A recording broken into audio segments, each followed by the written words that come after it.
Let's talk money.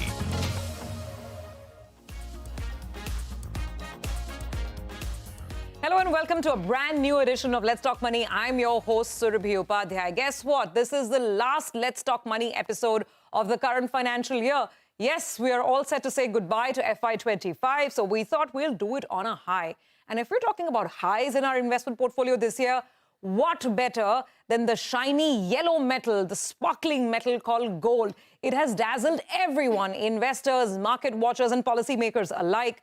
40% gains over the last 12 months. And a lot of you have been watching this on the sidelines, participating as well, and writing in asking whether there is still more juice left in this gold move, whether you should actually change your asset allocation if you were under-allocated towards gold. So, well, to answer all these questions and to help us prep up with the right sort of gold thought process for FY26, we have with us Lakshmi Iyer, who is the CEO, Investment Strategy at Kotak Alternates. And we have our very own in-house golden girl, Manisha Gupta, who, of course, is our in-house expert on commodities.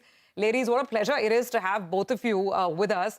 And I must say, Manisha has been teasing us. Every day she'll come into the studio, almost every week, talk about fresh all-time highs for gold. What a breathtaking move, Manisha. Did you see it coming? Oh, well, you know, it has been since last year that we've been talking about $3,000 an ounce of a price, and we've finally seen it. And if you look at this year itself, Surabhi, there have been 16 days where gold has made a new all-time high. So, well, yes, with nearly 17% of gains in this year, 28% of gains in the last year, and as you said, 40% up in last 12 months, it clearly has been shining very bright.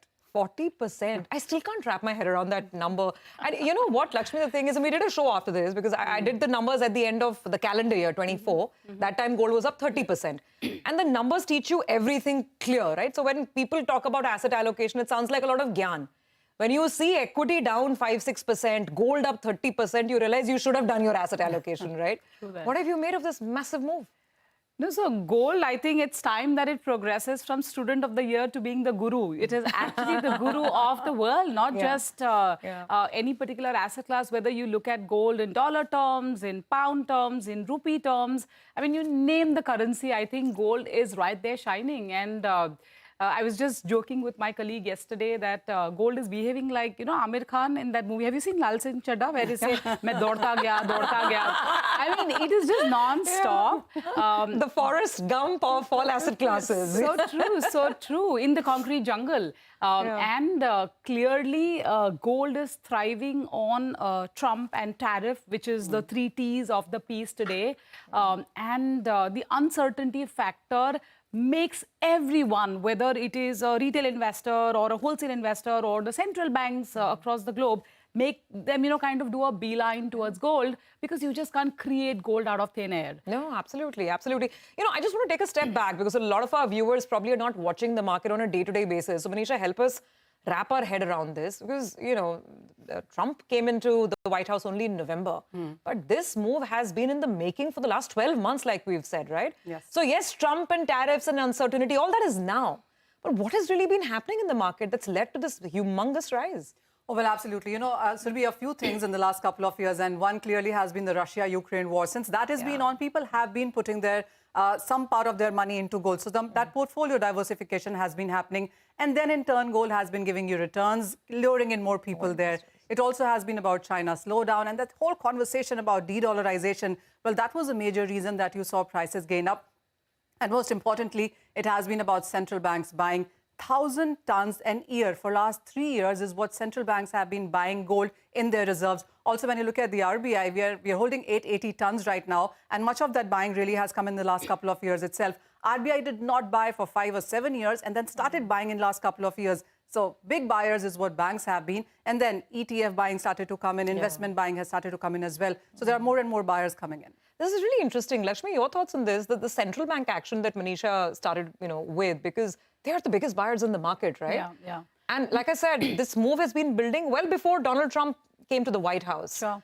So what have you heard around this? And you speak to people, you're following the market so actively. Yeah. So I'll tell you, Surabhi, what's happening is that if you look at the global reserves, okay, which central bankers are owning in the form of currencies, they've started plateauing out.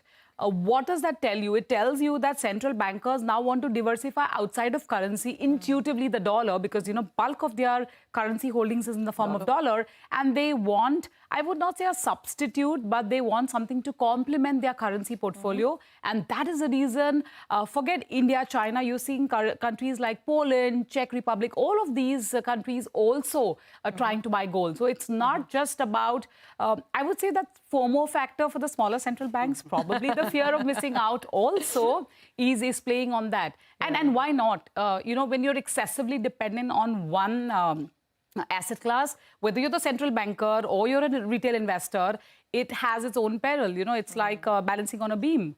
I mean, you have to balance it not just right, but try to get it closer to as right as you can. But it's a bit unprecedented, right? 40% in a year, where touchwood, I mean, yes, there have been wars, there is geopolitics, but it's not like a full-blown, apart from West Asia, which is obviously the big talking point. Yeah. We've not seen major disruption in oil infrastructure. It's not like the world is coming to an end moment, and yet gold has gone up. So, Manisha, are there people in the market who feel that maybe it's a bit excessive? No, not too many, really. Because when you look at the global banks and brokerages, Surabhi, they are still telling you that while, of course, you will see some correction because it has been a one-way buying here.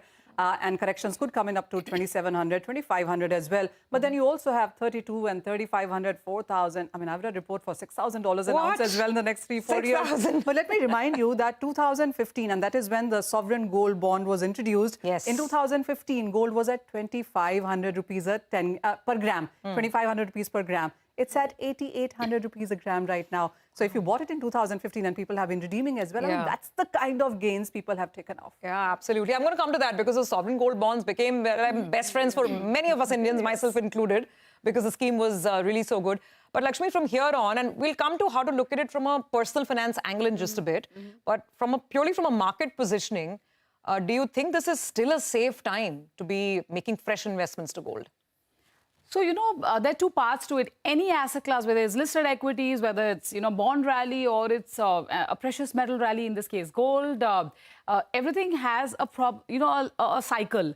And if I tell you that the future is always bright and the long-term trend is bullish, that doesn't mean that the asset class can't take a breather in the near term. Sure. And I think we are probably in that phase right now where if we had done this show maybe 3-4 months back or maybe 6 months back, I would say that probably 2025 would be like $3,000 to $3,200 an ounce. And we are seeing that in under 90 days. So intuitively, I'm not saying that it cannot sustain, but it has to consolidate. So if you are a fresh investor who's saying that, I don't want to miss out this rally, I would say it's okay. Just kind of take a pause. And gold is never intended to be like 100% of your investment portfolio. The thing is that you mentioned FOMO. There's also that feeling of feeling silly. Because while you are chasing the best multi-bagger stock and you're trying to find the best mutual fund and you're wondering whether this mid-cap will become a large cap, here is gold, simple old gold, which your grandmother bought. And it's just the most simple investment has just kind of, eclipsed everything else, all included. But actually, it's not just gold, right, Manisha? Silver has also had a good run. So just, recap that for us as well. Oh, well, absolutely. And, while gold is at all-time high, silver is far away from that. Silver's all-time high has been $47 or thereabout. And we are trading at 33, 34 right now. But if you look at the last 3 or 4 years, we've been making higher highs. And silver is also strong because the fundamentals are quite positive. This is going to be a 5th straight year of deficit in global markets for silver. This also is going to be a 4th straight year of record industrial demand because silver is used from your phones to your chips, to your battery, to your AI, to your energy transition. So silver has way more uses than perhaps gold. Practical, sort of physical market uses as well. So when you sort of talk to all the dealers out there and the market experts, what's the sense? More bullish views on gold or on silver going forward from here on? So, the way the pattern always has been that gold starts to go up and silver always follows. But then silver suddenly makes that very volatile sky, it like shoots up. It does. Yeah. And that's exactly something that the markets are waiting for at this point in time. So while you have forecasts of 40 and 42 for this year and perhaps 45 the next year, well, yes, people are very, very bullish on silver as well. And now because we have silver ETFs as well, so that's yet another way of investing. Yeah. Okay, so we'll talk about investments, but before we let Manisha go, she has to run and, look at other things as well. The sovereign gold bond. It was a beautiful scheme. It allowed you to buy gold without physically taking ownership of gold. It was backed by the government of India. It was paying you 2% additional interest. 2.5%. 2.5% over and above the capital appreciation.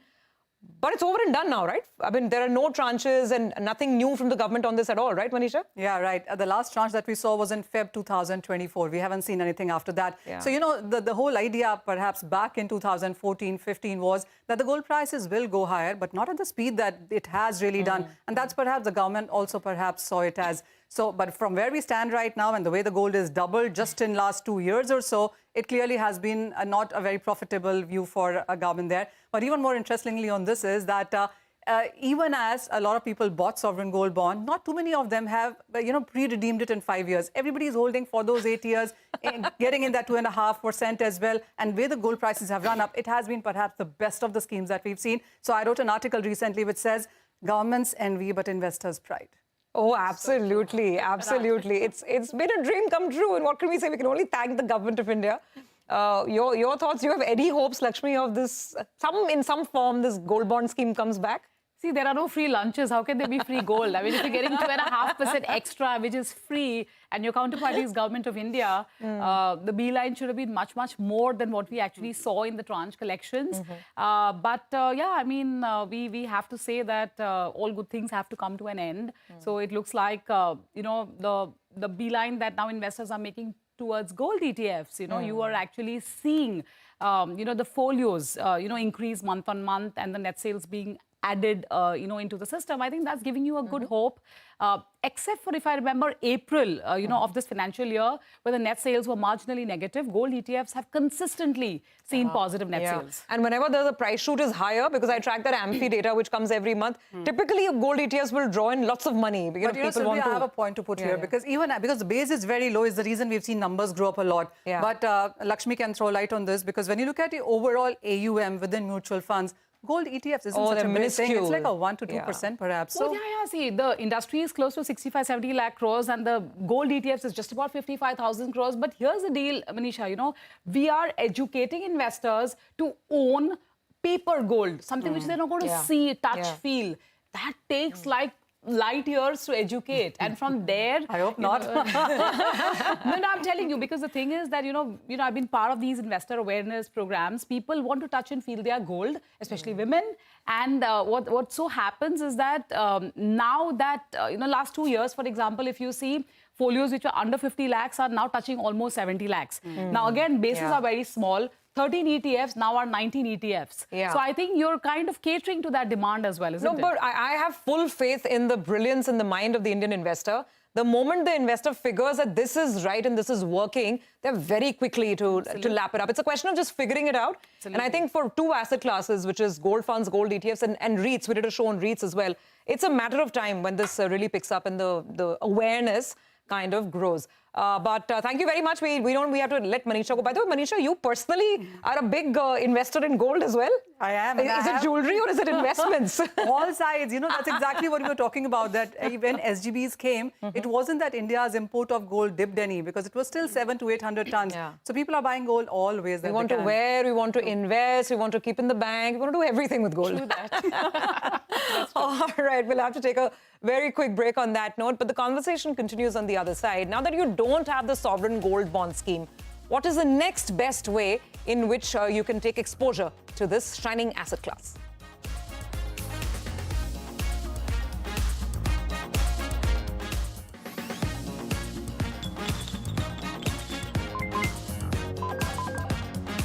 Let's talk money